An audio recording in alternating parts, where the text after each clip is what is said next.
490 BC, 18 years after the founding of democracy. A lone figure runs across the mountainous terrain of Greece. His name is Phidippides, and he is a citizen of Athens. On this day, Phidippides will make one of the most astonishing athletic achievements in history. The inspiration for our modern marathon.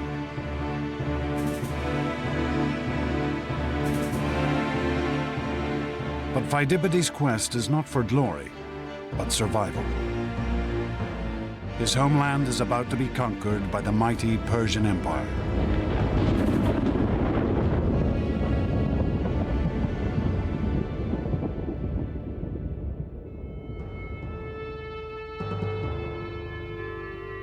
In the early 5th century BC, the Persians were the greatest power on the world stage.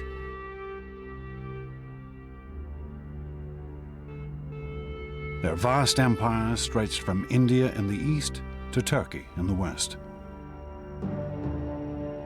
Now, out on their western frontier, the tiny state of democratic Athens was gaining power. This was a threat that the Persians would have to destroy. The Persians lived in a culture of unbending tyranny. At the head of their empire sat Darius, known to the Greeks only as the Great King. Suppliants had to cover their mouths in his presence just to avoid tainting the air he breathed. For Phidippides and the democratic Athenians, conquest by Darius and the Persians would mean the destruction of their entire way of life. There is a huge cultural difference between the Greeks and the Persians. The Greeks are a people who emphasize freedom. The Persians would put far more emphasis on obedience. It's a struggle between freedom and slavery.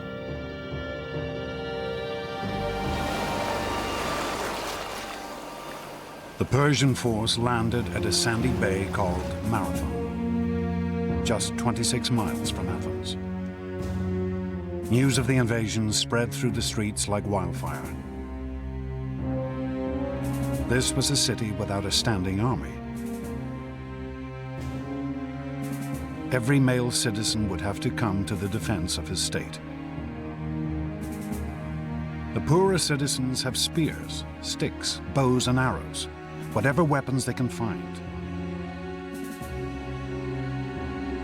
But the heart of the Athenian force would be the hoplites, men who could afford heavy bronze armor, a shield, a spear, a sword. The Athenians would field a small but determined force. That's probably the first time in the history of the Athenian state that the entire population had been mustered. And for them to field 10,000 hoplites out of a citizenry that might have only been 20 or 30,000, it's a level of involvement that's astounding. But as they faced the Persians on the battlefield, the Athenians held out little hope of victory. They were outnumbered by 2 to 1.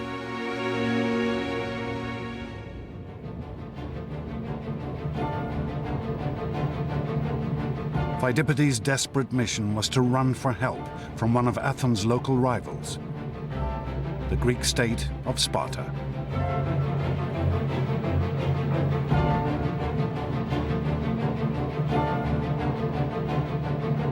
Even as he ran, Phidippides must have imagined the horror that his fellow Athenians now faced.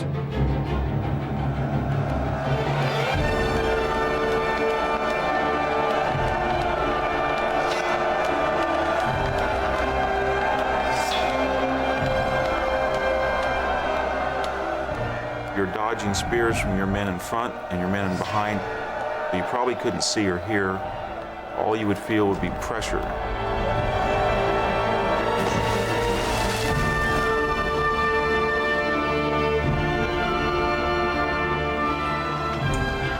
You wouldn't see the sword plunge that took one of your testicles off.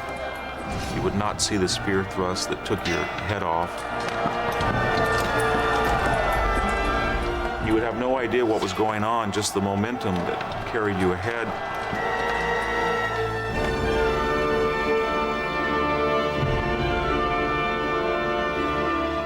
All you would be aware of is that you had to push forward and keep stabbing and keep on your feet, and you would hope that everybody else would do that. Pheidippides' run was to become the stuff of legend. Fired by the terror that his fellow citizens were being slaughtered, he ran 140 miles in just 2 days.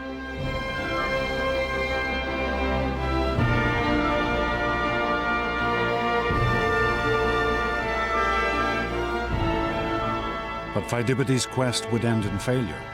Help would be refused.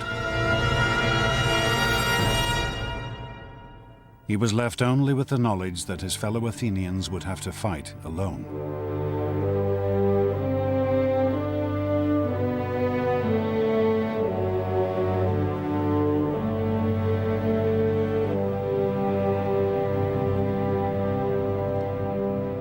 Pheidippides could never have imagined that the Greeks would in fact win a glorious victory.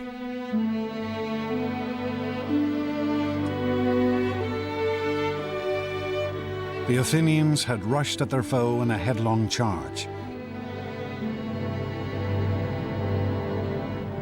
And the Persians had scattered in the face of their assault.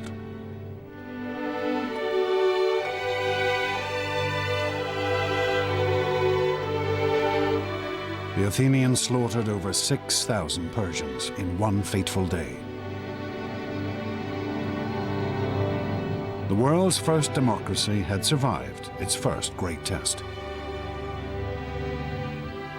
Every Athenian knew that he had voted to fight and that this reflected the majority vote of the citizens, and that was not true of the Persians. Whatever you want to say about democracy, it fields the most patriotic, enthusiastic, and often large armies.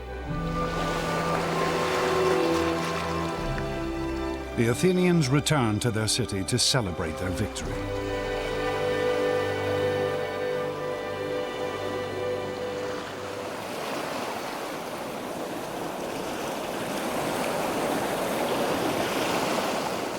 But amongst them was one for whom the war with Persia had only just begun.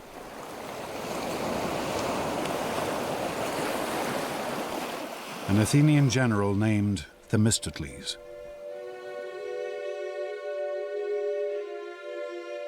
Themistocles had fought on the battlefield at Marathon.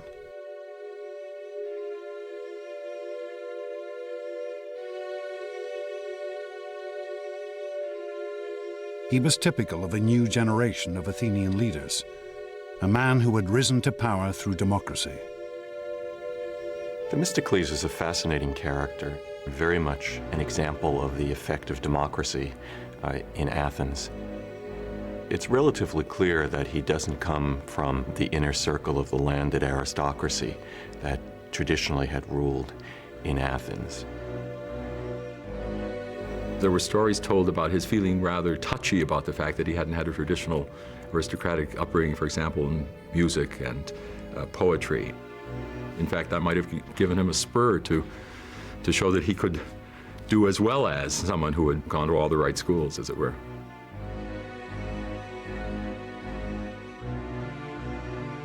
Themistocles' opinion of his common origins was blunt and straightforward.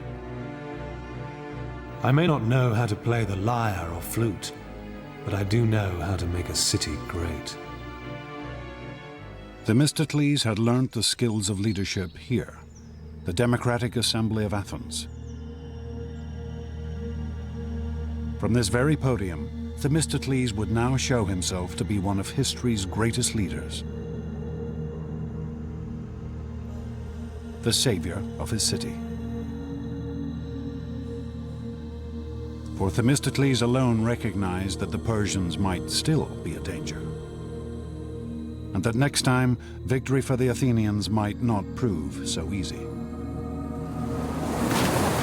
Themistocles realized that the Persians, if they came again, it would be in a way that made sure that they weren't going to be defeated by land again.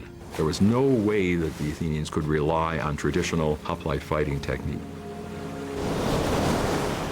Themistocles began to form a bold new strategy, employing the most advanced weapon of the day,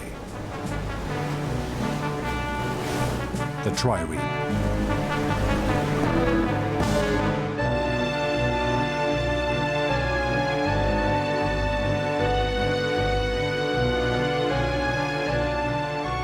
Triremes were the state-of-the-art in ancient shipbuilding.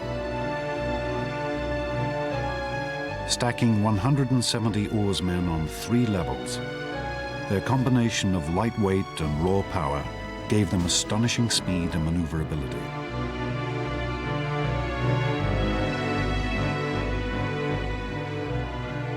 In contemporary terms, a trireme is a missile. The object of a trireme is to ram the enemy's ship.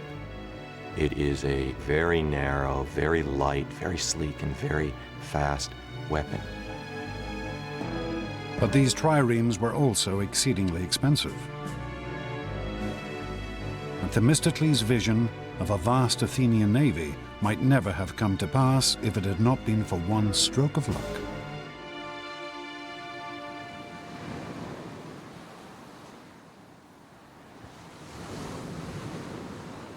In the year 483 BC, the Athenians discovered a great vein of silver in their territory,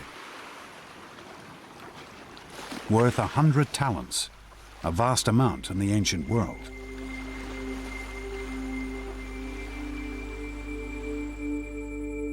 The Athenians wanted to divide these newfound riches among themselves. But then Themistocles stood up in the assembly. He wanted to spend the money on ships. But he also knew that this would be a hard proposal to sell. And so Themistocles played a complex bluff. His argument is not that the money should be used to build a fleet against Persia, but rather it should be used to build a fleet against Athens' local rival, the Greek city-state of Aegina. The reason Themistocles does this is that he knew it would simply be too upsetting to remind people of the Persian threat.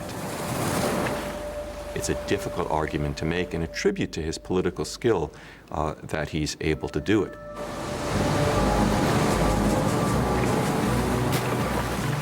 Themistocles convinced the Athenians to build the greatest naval force in Greece, a force of 200 triremes.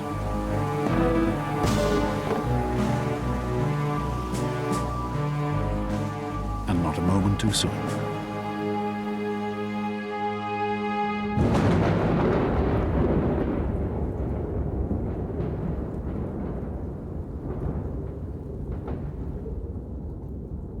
The great Persian king Darius died in 486 BC, and his son Xerxes assumed his father's throne.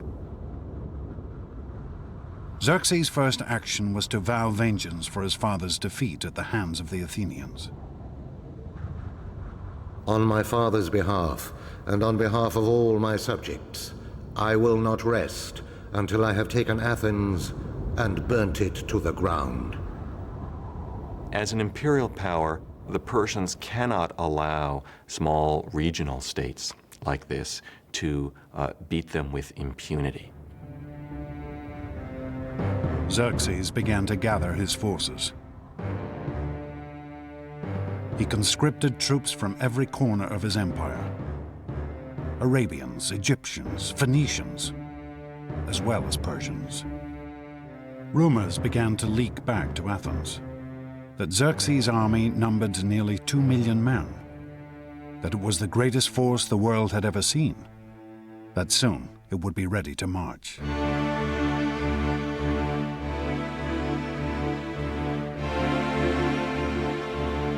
And then finally, in the spring of 480 BC, news reached Athens. The Persian army had set out for Greece.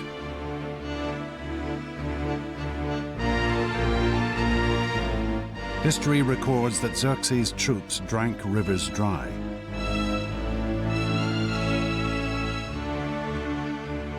Trampled fields to the raw earth,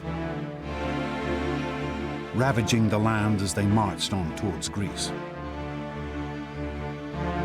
Xerxes was confident of victory. We shall so extend the empire of Persia that its boundaries will be God's own sky, so that the sun will not look on any land that is not ours. When the Greeks realized that the Persians were invading again, terror gripped the whole country. For the Athenians, who knew that they would be Xerxes' first target, it seemed that this could only be the end. As panic gripped the city, they turned desperately to their gods. They sent a messenger to the oracle to find out their fate.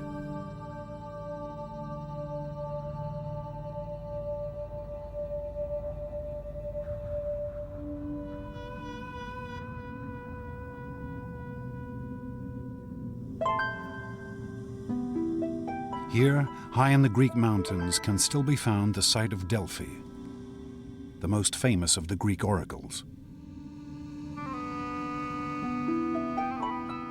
Built around a vast chasm in the mountain from which a sacred spring still flows.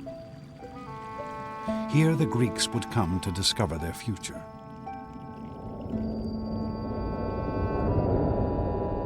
They would ask questions of the Pythia, the mysterious priestess who spoke with the voice of the god Apollo.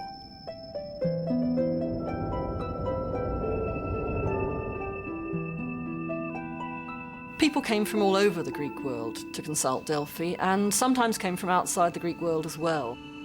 It was considered to be the center of the universe. The omphalos, the navel stone of the whole world, was at Delphi. People asked questions about their private life, which are just the sorts of questions people want answers to now. Archaeologists have discovered copies of the questions asked of these ancient oracles. Has Aristos stolen the wool from the mattress? Hermione asks, "What should I do to have useful children?" But as the Athenians walked up this path 2,500 years ago, their question was simple and grave. What could they do to save themselves? The oracle's response could not have been more negative. Why sit you, doomed ones? Fly to the ends of the earth. All is ruin, for fire and the headlong god of war shall bring you low. When this message came back to Athens, the Democratic Assembly dissolved into uproar. It seemed that even the gods had deserted them. But Themistocles refused to panic. He had spent every day since the Battle of Marathon waiting for this moment. He sent the envoys back to Delphi for a second prophecy. Though all else shall be taken, Zeus, the all-seeing, grants that the wooden wall only shall not fail. Argument raged as to what this wooden wall could be. Some said it meant the stronghold at the center of Athens, the Acropolis. But Themistocles had a different idea.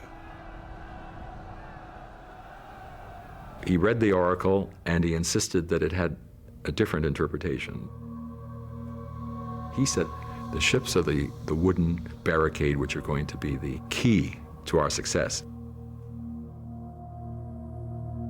Themistocles' plan was daring. Avoid a conflict on land and fight the Persians at sea.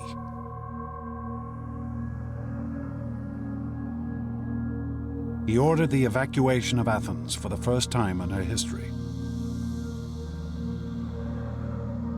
This order for evacuation, carved into a stone tablet for public display, is still preserved. discovered in the back of a Greek coffeehouse.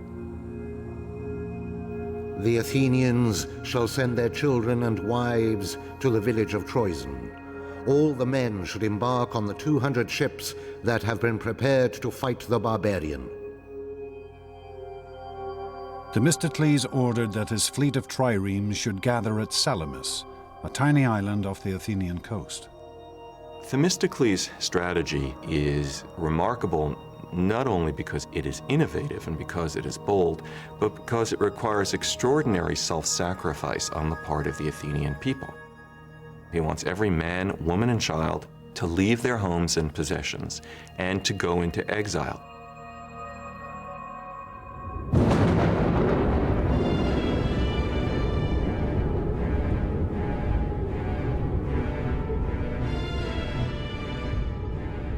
With Athens abandoned, Xerxes' mighty force entered the city.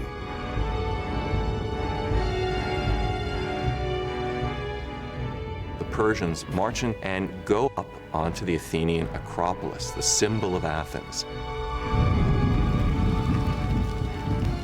And they burn it.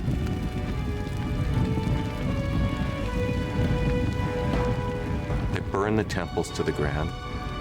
Then you can see the smoke rising from Salamis. This would have been a devastating sight and a humiliating one. They would, in short, have seen their country occupied by a fearsome foreign invader. Surely they would have wondered if they would ever be able to go home again.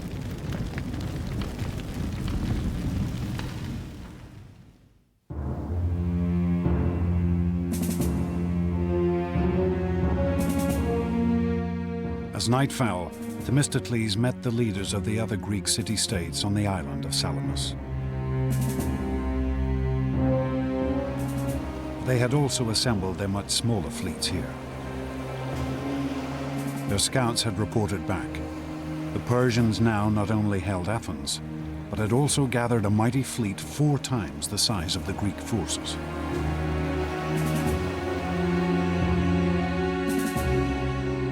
But Themistocles' plans were laid. Themistocles sticks to his guns, and his plan is to defeat the Persians at sea. He wants to fight in this narrow body of water between the island of Salamis and the Athenian mainland. The trick is going to be to get the enemy to fight there, because the Persians aren't stupid.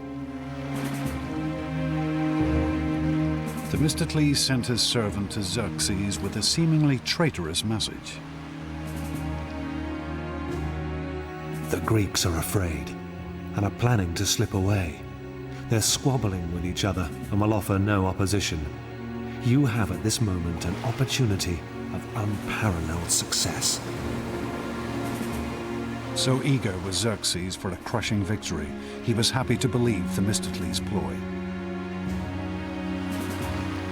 Xerxes marshals his admirals, and they embark, and they spend the night rowing.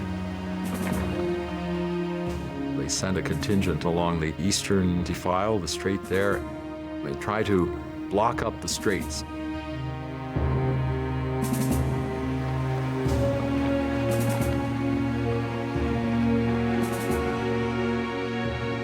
Only as the dawn rose did the Persians realize the true nature of Themistocles' plan. They discovered the Greeks not in disarray, but ranged in a battle line across the narrows in front of them.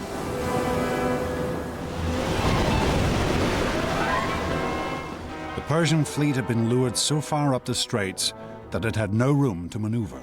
The powerful Greek triremes bore down on them without mercy.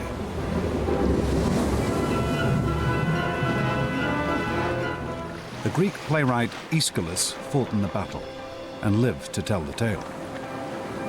We heard from every part this voice of exhortation. Advance, ye sons of Greece, from slavery save your country, save your wives, your children save. This day the common cause of all demands your valor. The Greek forces smashed into the cornered Persian fleet.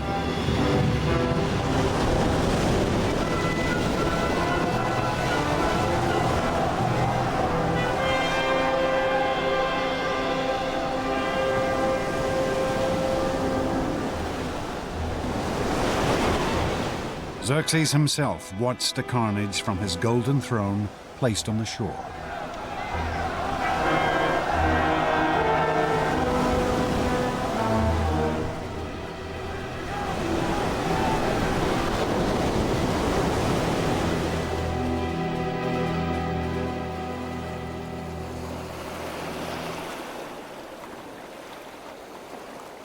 At the end of the battle, the Persians had lost 200 ships.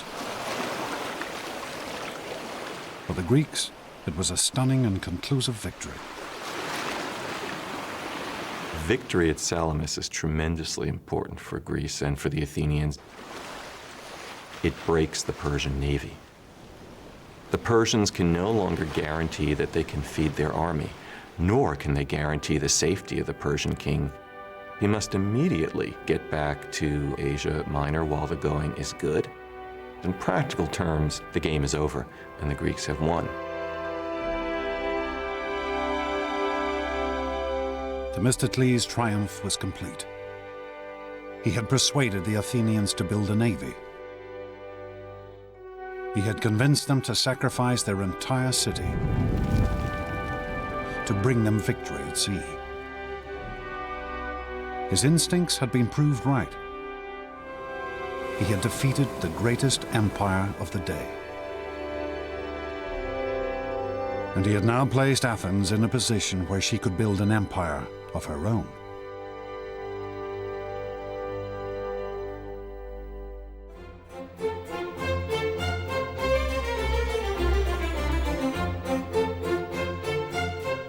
After the years of conflict, this was a new dawn for Athens. The Athenians are going to have naval superiority in the eastern Mediterranean, and that is how great their victory over the Persian fleet is. And this has a momentum of its own. Before you know it, the Athenians are the head of a naval confederacy, and they're on the road to becoming a superpower.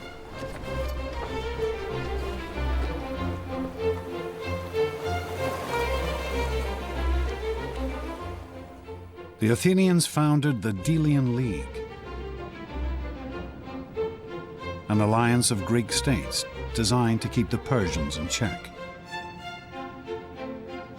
Its treasury was located here on the island of Delos, where the ruins still remain.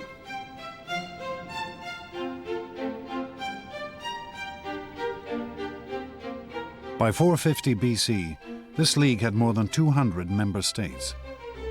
But Athens was the undisputed leader. The Delian League had become Athens' empire in all but name.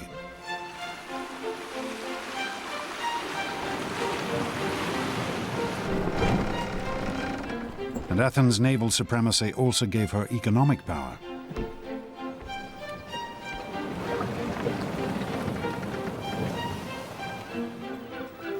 She became a city at the center of a vast trading network. Goods from all over the Mediterranean flooded into her harbors.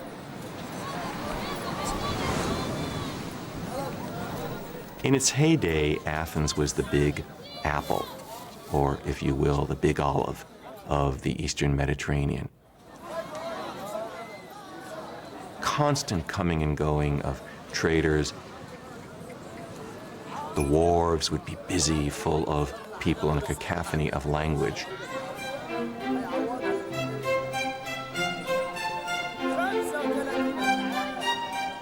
One contemporary author gave an account of the diversity of goods in the Athenian marketplace. From Cyrenia, ox hides. From the Hellespont, mackerel and all kinds of salted fish. Libya provides abundant ivory. Pagasae provides tattooed slaves. Carthage, rugs and many colored cushions. The Athenian Empire was unprecedented in the degree of prosperity that came to it because of its role as a center of trade. The Athenians had access to a quality of life that probably no Greek had ever had before.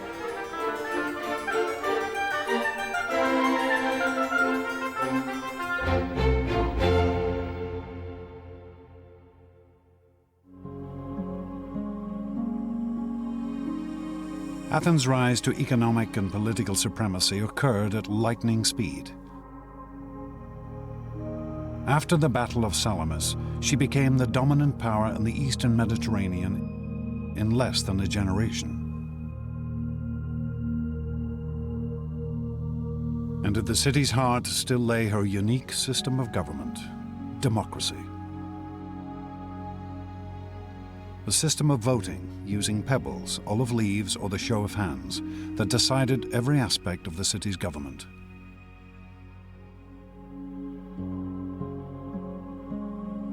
Democracy gave the Athenians a great advantage of unleashing talents, powers, opportunities that other cultures simply cannot match. The Athenians keenly protected their democracy from any threat, foreign or domestic.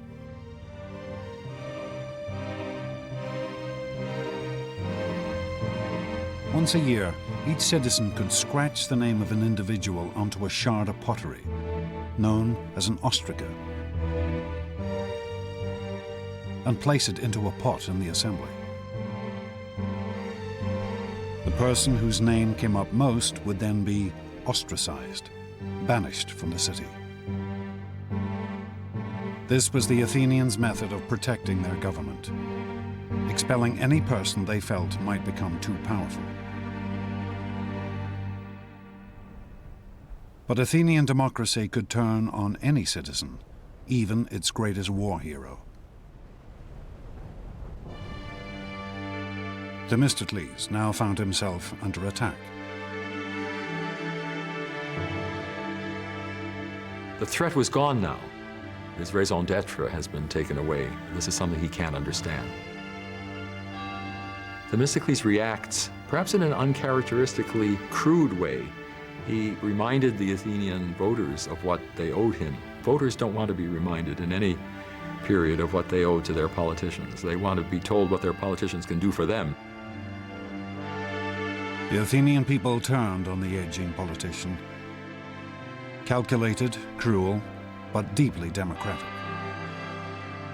They ostracized the man who had led them to their greatest victory.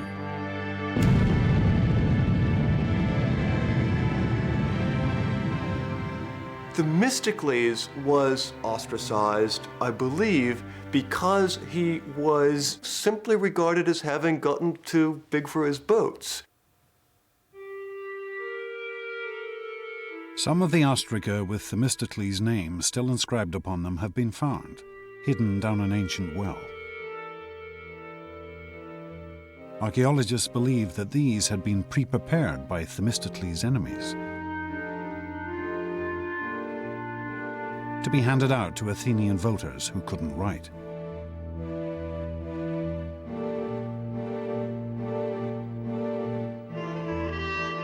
Themistocles never recovered from this humiliation.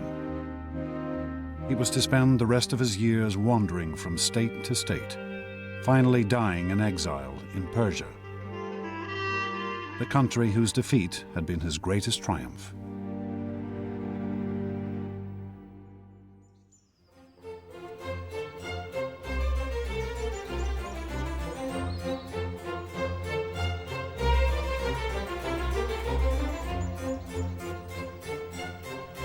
The Athenians were now looking for a leader who might fulfill their newfound sense of imperial glory. They found a man who seemed the perfect reflection of this new ideal. A man who would change the face of Athens forever. A man named Pericles.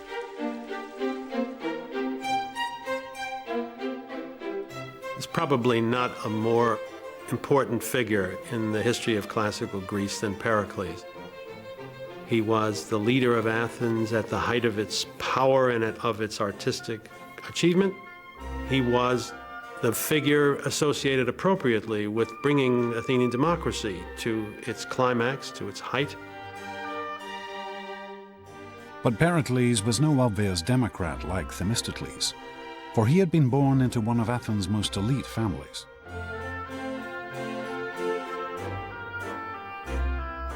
And perhaps because of his aristocratic origins, Pericles knew what the people of Athens now wanted: a city fit to rule an empire. It seems clear that Pericles had in mind to create a city whose greatness would be admired by the people who lived there, by everybody else in the Greek world, well into the future.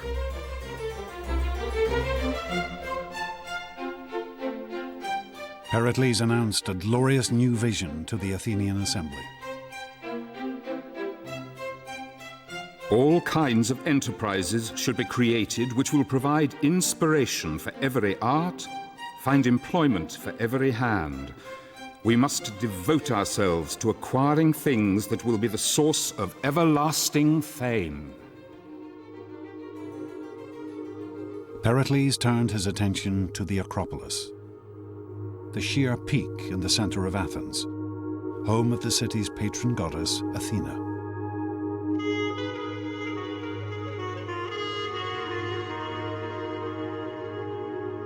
"20 years earlier, the Persians had burnt down the temples that stood here. Ever since, the Athenians had left these ruins untouched as a memorial to those killed in the war.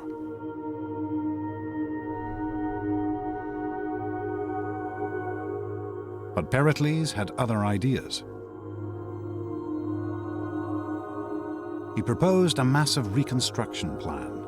At its center would be a new Parthenon, a temple to Athena, and it would be one of the most astonishing buildings of the ancient world.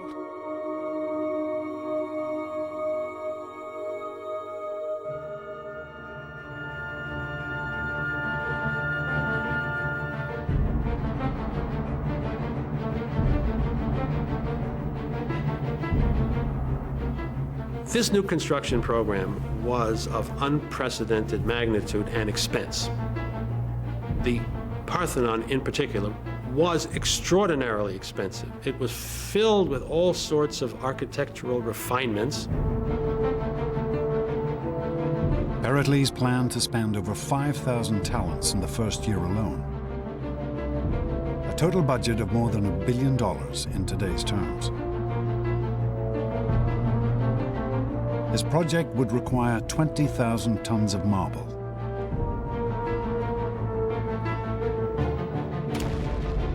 The Athenian quarries at Mount Pentelicus, just outside the city, resounded as hundreds of workmen traced out and carved great blocks of marble from the mountain.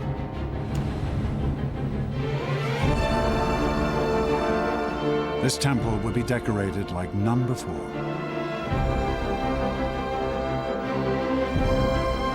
Sculptors and craftsmen were gathered from all over the Greek world.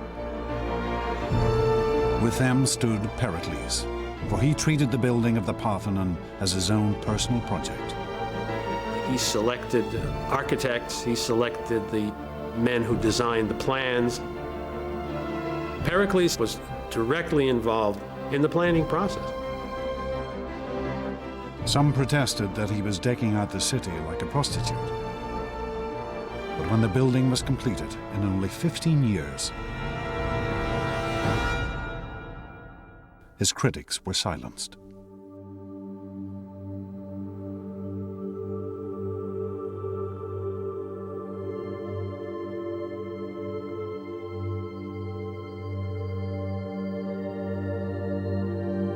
The Parthenon was and still is the most glorious symbol of Athens' empire. Here was the spiritual heart of the city, the mark of her wealth, power, and artistic genius.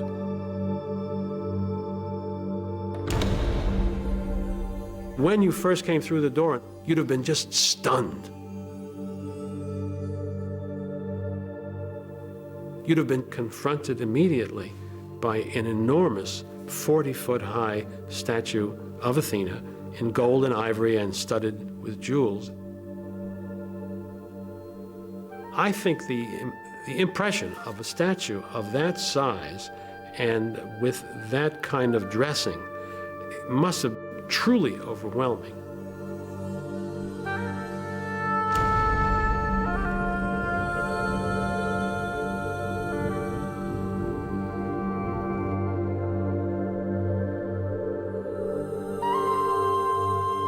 Pericles had embellished his temple like no other. Though this astonishing statue has since been lost to history, other treasures from the Parthenon have survived for over 2,000 years.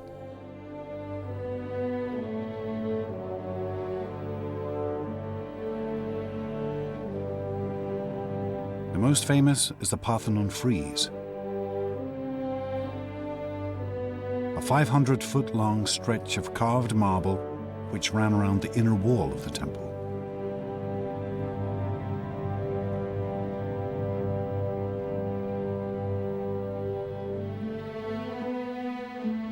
The Parthenon frieze is only 2.5 inches thick at its maximum depth, and yet in this space the sculptors carved rank upon rank of crowded figures, a great procession of Athenians, glorious and elegant.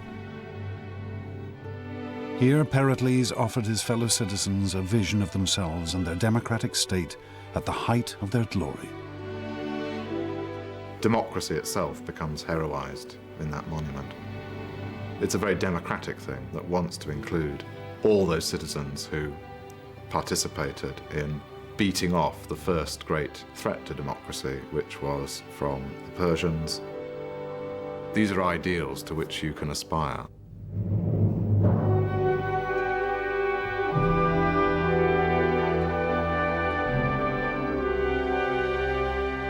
The monuments that Pericles built for his fellow Athenians still stand on the peak of the Acropolis. They remain the most striking legacy of classical Athens, an enduring testament to the achievements of the world's first democracy.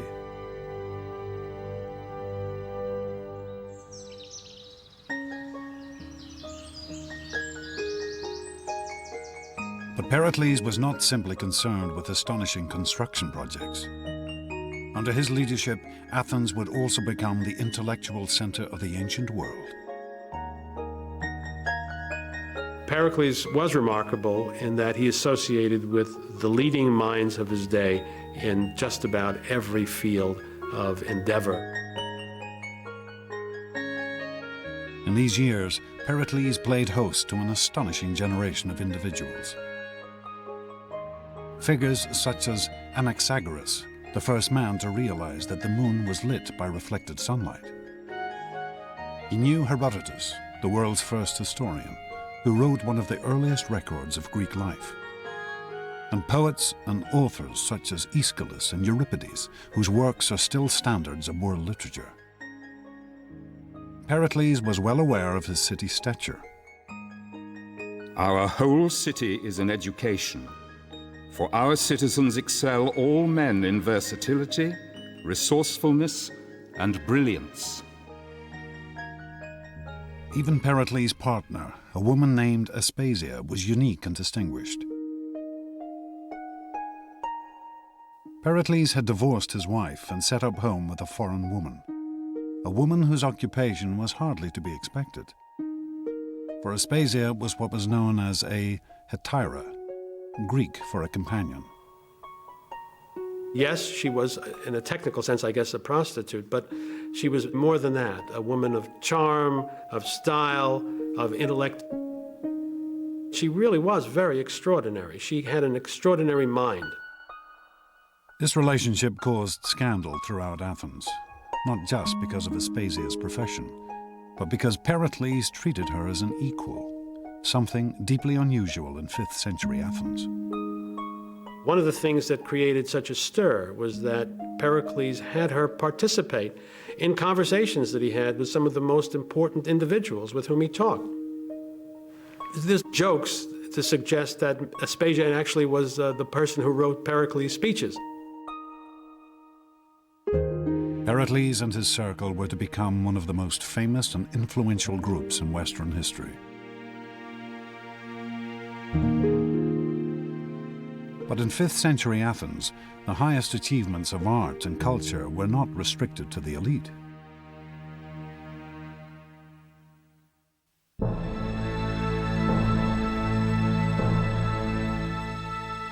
Here in the shadow of the Acropolis sits the world's first theatre. Twice a year, the Athenian population would gather here to watch a great festival, a festival of drama. Television, cinema, theatre, all owe their existence to this place. For here is the home of popular entertainment. There's one huge difference between the ancient theatre and our own, and that is that it was incredibly noisy. We hear stories of how when they didn't like a play, the audience booed and they hissed and they actually got actors driven off the stage. But there's other stories that showed that when they were going with the story and deeply involved in it, they actually all collectively burst into tears. The favourite tales of the Greek stage were called tragedies. These were stories as shocking as a contemporary horror movie. The tragedies told stories of great men falling from their heights, losing everything they owned. Greek tragedy shows human beings, however able, however brilliant, however intelligent, quite unable to alter the destinies which have been decreed for them. These tragedies have fascinated audiences ever since. This 19th century painting shows the story of the mythical ruler Agamemnon, who was murdered by his own wife.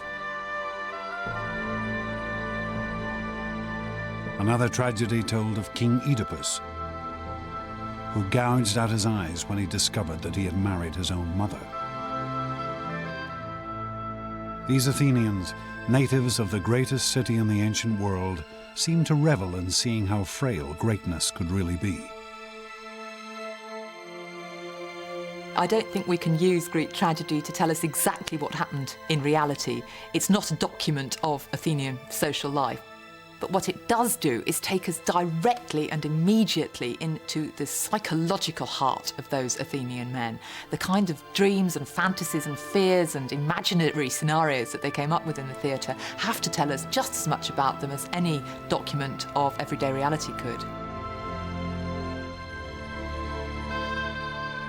Theatres were built in every major Greek city, in Sparta, Corinth, on the island of Delos, here in Delphi. Athens was the heart of a cultural revolution that would spread across the Mediterranean and echo around the world.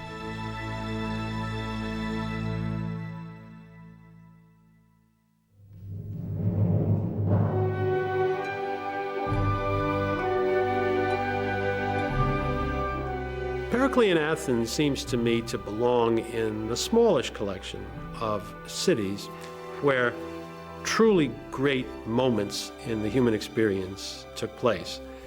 Culture in the broadest sense reaches a peak. But after 20 years of building the cultural capital of the Western world, Pericles and his fellow Athenians would now find that their theatre and their tragedies would hold a bitter sting.